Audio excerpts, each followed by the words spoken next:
Pinagsisira ng mga otoridad ang mahigit 100 milyong pisong halaga ng mga baterya ng sasakyan. Substandard umano ang mga ito at iligal na ibinebenta ng mura. Nakatutok si Darlene Kai. Isa-isang pinukpok, nilagari, at pinira-piraso ang mga lead-acid storage battery na ito sa isang materials recovery facility sa Valenzuela. Katuwang ng mga taga-Department of Trade and Industry o DTI ang mga tauhan ng pasilidad sa pagsira sa mahigit 21,000 na bateryang ginagamit sa iba't ibang klase ng sasakyan. Substandard at iligal na ibinebenta raw ang mga bateryang nagkakahalaga ng mahigit 110 million pesos dahil hindi pumasa sa anumang pagsusuri.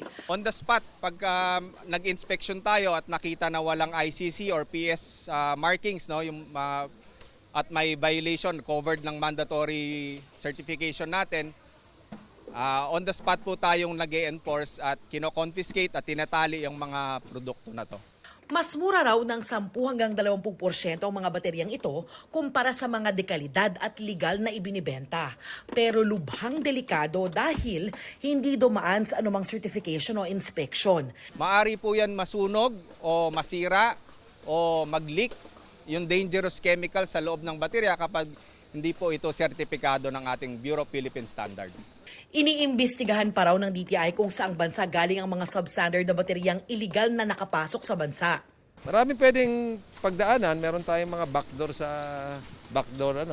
na mga pwedeng nailusot sa customs yan. Pero kasi malamang kung lihitin mong nakapasok yan dito at imported yan, kailangan ng kumuha ng import permit sa DTI yan para magkaroon ng ICC. Sinampahan ng reklamong paglabag sa Product Standards Law at pinagmulta ng kabuang mahigit 4 na milyong piso ang kumpanyang nahulihan ng mga baterya. Pagkatapos sirain, titignan daw ng DTI katuwang ng DNR kung may mga parte pang pwedeng pakinabangan. Sisiguruhin din daw nilang hindi makapamiminsala sa kapaligiran ng pagtatapon ng mga sinirang bahagi ng baterya.